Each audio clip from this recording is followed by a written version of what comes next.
It's really frustrating, but I know that you've heard the statistic that half of all marriages end in divorce. But in one segment of the population, the problem is actually worse. People just aren't making it to the altar in the first place. Vernita Griffith at the Family Resource Center of Raleigh is working to change that, and she's here to tell us about Black Marriage Day. So, Vernita, I'm sure some people will wonder, why Black Marriage Day? Why are you focusing on that versus marriage in general? Why is that?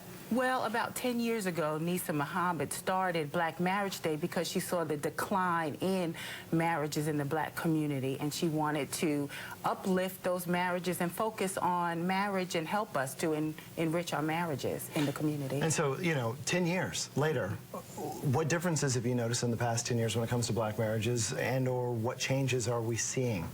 Well, we're not seeing a lot of changes, but we are seeing some more on marriages, and we're actually offering programs to help marriages be enriched and learn tools to do different things like communicate, conflict resolution. So we have lots of programs that are teaching some of those tools to the marriages.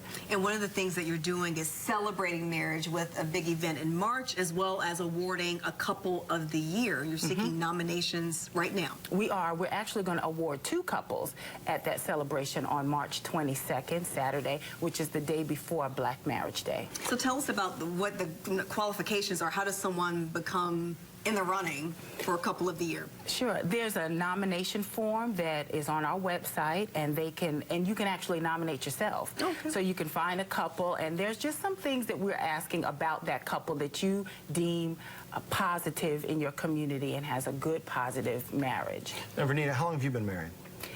16 years. What's the key? What's the secret to you? Well, both my husband and I work in marriage enrichment, but I think the key is communication.